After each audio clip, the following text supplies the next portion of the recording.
Good morning, it's Lori here. Welcome to Unique Eats and Garden Treats.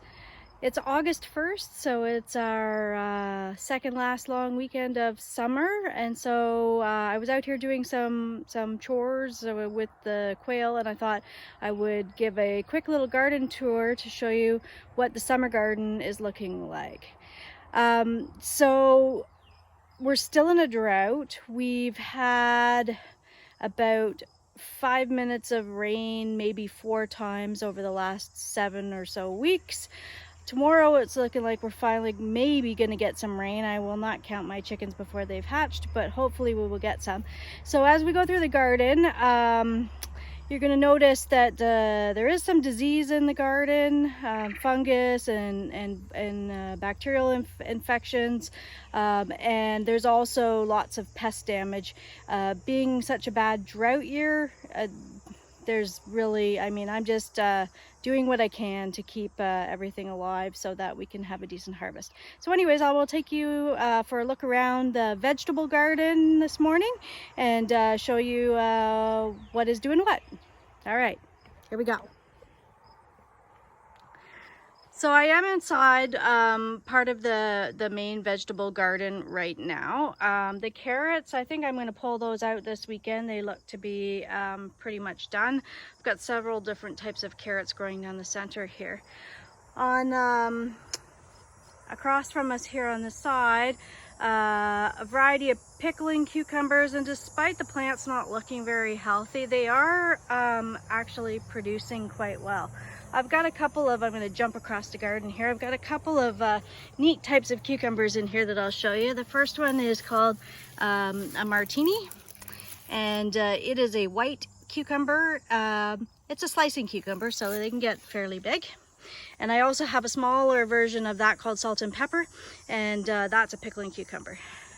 I grew a lot of beefsteak tomato styles this year, so my tomatoes are really just starting to ripen because they are big tomatoes. A lot of these from last year that I grew again were at least a pound each, so they did get quite large. And as you can see over here, I've got pickling cucumbers that I need to get in here and get picked today. And cucumbers all the way down almost to the end, and then I've got some great white tomatoes growing in here.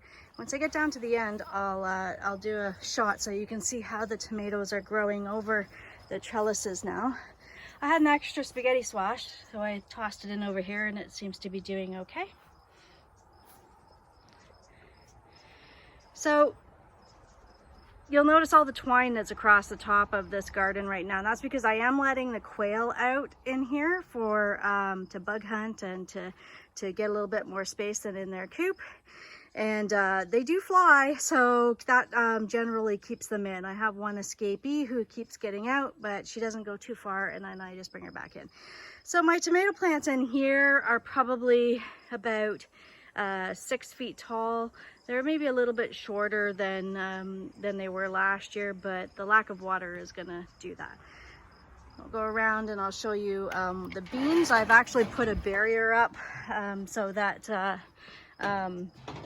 can't get all the way through the garden, because part of it is not quail proof and I really don't want them escaping. So the purple tomatitos are coming along nicely. They aren't ready yet, but they should turn into like a nice papery husk, and then they'll be ready for harvest. And again, these are different beefsteak tomatoes, and there's purple Cherokee in there, and a Marzalato. Here's some beans growing over the trellises, and I'll show you from the other side. These oriental beans are just starting. They're the green variety of oriental bean. I grew the purple kind last year, but I ran out of seeds, and I actually thought I had more, but I didn't. So come through here and I'll show you the beans growing over the trellis. I like to do vertical gardening because it's much easier on your back than trying to bend over to pick everything. So anytime that you can actually pick at your arm height, or even just slightly overhead, it's a bit of a change for your body. Some things obviously you have to grow on the ground, but beans aren't one of them. So I've got lots of them. I got to get in there and get picking after I'm done this video. So we'll come through and we'll go into where the rest of the vegetables are. I've got the tomatoes growing on the trellises in here. I'm still letting these peas dry so that I can pick them, the rare seeds, so I can plant them next year. Again, there's beans on this side growing over the trellis as well.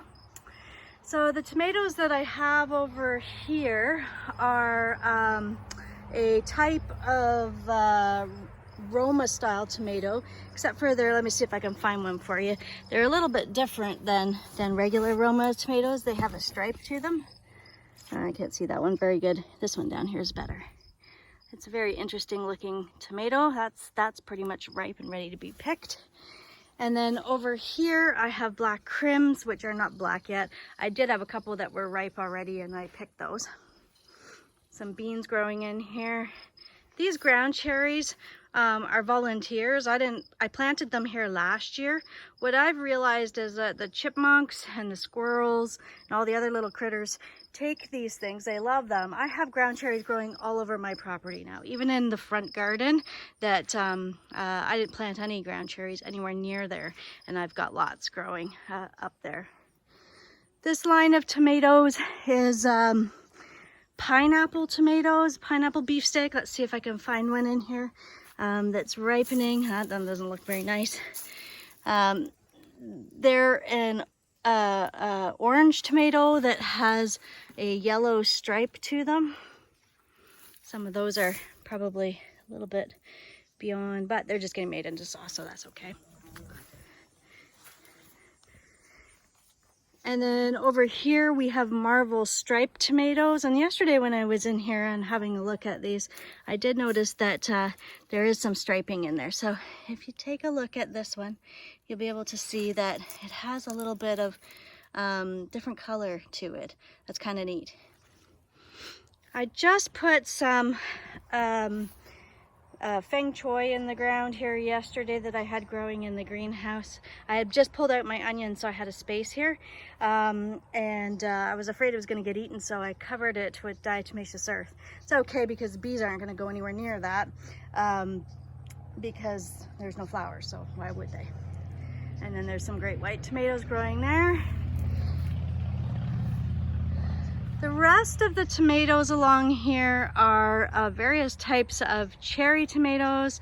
I have white cherry tomatoes and black cherry tomatoes. I don't know if there's any ripe of the black cherry tomatoes. There's some down here that are getting closer to being ripe. Currant tomatoes, which are great for snacks or for salad. And these ones are yellow currant tomatoes. These ones are the black cherries. The other ones I showed you were chocolate cherries. Are pretty close to the same thing. These tomato plants are not doing very well. They've had some sort of disease for a while now, and the only reason I haven't pulled them so far is because despite the look of them, they're actually still producing a lot of tomatoes. This is sun peach cherry tomatoes, which have a bit of a pink tinge to them. And the other plant that's not doing very well is bumblebee cherry tomatoes.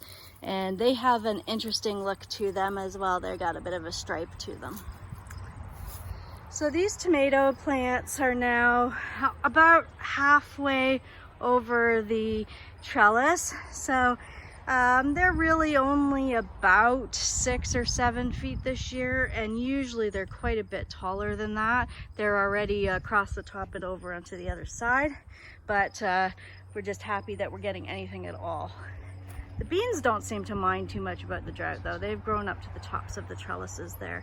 So, and the pepper plants are doing okay. They aren't producing that much peppers, but we'll take what we get. So I'll come over to the squash garden next.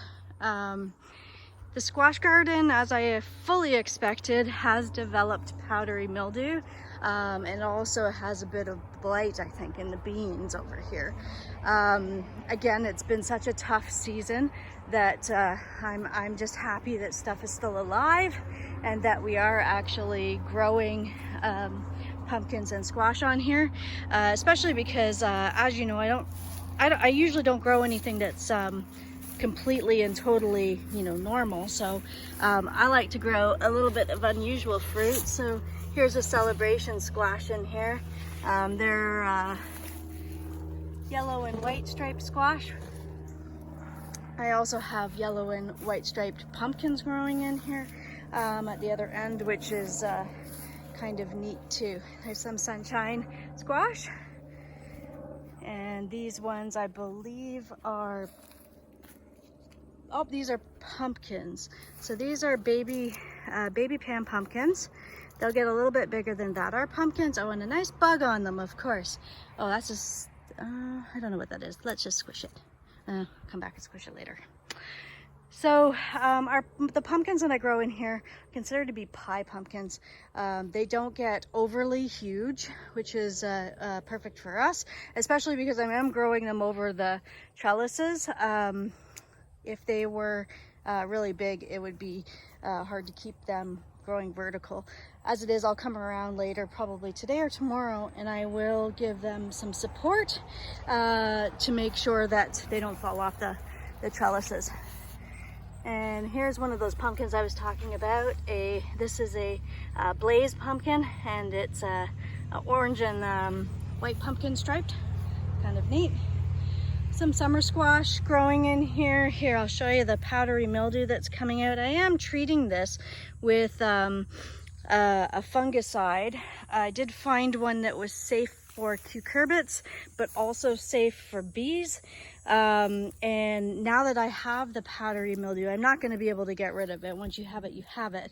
But I should be able to keep it down enough that I'll be able to get some fruits off of these plants. And I mean, they're still flowering and doing okay. So hopefully that means that there will be some harvest to come.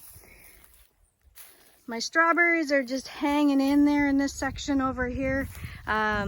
My blueberries are drying up before I can actually have them ripen. It's unfortunate when weather doesn't cooperate, but it is what it is. And here I have sweet pickled peppers, and they're doing really well. And these peppers are meant to be very small. I did some pickling of peppers last year, and I thought, when I found these seeds, I thought, oh, this will be really cool to try. I can actually just pickle whole peppers and see how that works. My pepper hothouse is actually recovering. A lot of new growth on these plants, so I am hopeful. I may have to cover it back up again towards the mid-fall to keep it so that it has time to ripen before the frost comes, but I'm hopeful that we'll actually get something off of those plants this year. I thought they were all just going to die, but they have made a comeback. These pepper plants are Tabasco peppers. We started making hot sauce last year, like just a mild version of hot sauce, kind of like Frank's. So I've grown these plants, and hopefully they will start producing some peppers shortly.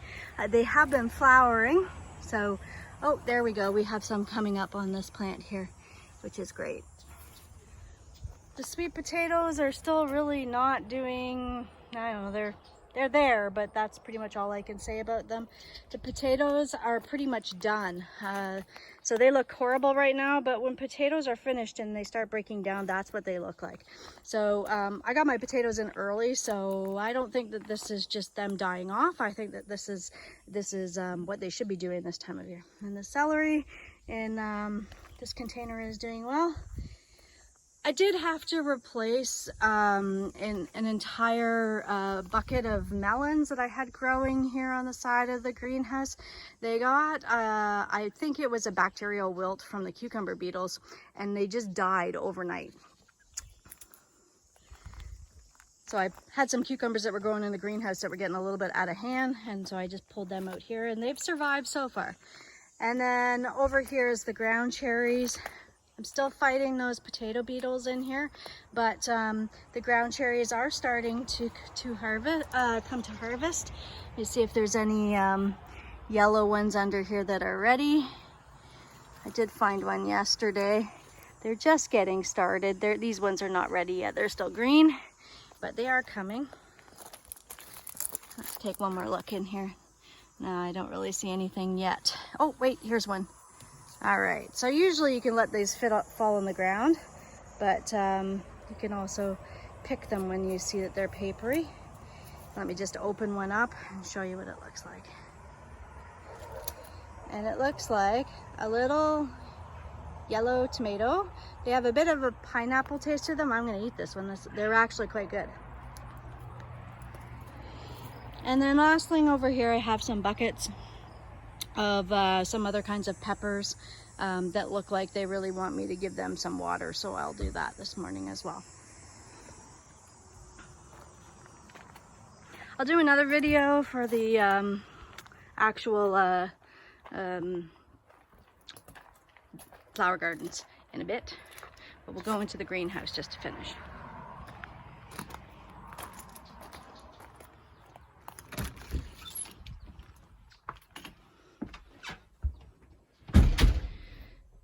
So I didn't want to completely rely on Mother Nature to make sure that we had a good harvest this year. So I've just transplanted my greenhouse tomatoes into buckets. They've gotten big enough. These tomatoes will grow for the rest of the summer, and then we'll probably be producing their fruit in later September, early October, which will be perfect because by then we probably won't have much left in the garden in the way of tomatoes.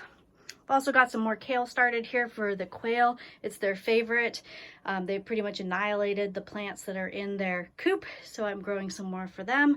I've also got broccoli and cauliflower started in here, which will go out into the garden once I've harvested the cabbage, and then I'll put the row covers back on so that the white butterflies don't lay their eggs in my broccoli and cauliflower, and I don't end up with a ton of caterpillars, which is never what you want. Also, in the greenhouse here, I have a variety of different types of peppers, which are all doing really well. I did notice I had aphids in here yesterday, so I gave them a light spray. I try not to spray things too much, but if it comes to spraying them or losing your harvest, I opt for a little bit of spray. And then I always pick the stuff that is the least harmful to me and to all of the wildlife that lives around here. And then I have some greenhouse cucumbers. So these cucumbers are actually meant for growing in greenhouses. They don't require bugs for pollination. So these ones, again, they're just starting to flower now. So they should be starting to produce cucumbers very shortly. And then again, over here, I have more peppers. And these plants all stay in here. They won't be going outside at all. So that's pretty much it for the beginning of August in the vegetable gardens. Some things are doing great, some things are hanging on by a thread, and sadly some things didn't quite make it. That's just the way it goes when you're at the whim of Mother Nature, who is not being very kind this year at all. But you know, we do what we can do, and we hope for the best, and whatever we get is always more than if we hadn't planted anything to start with. So thanks for watching. Talk to you soon.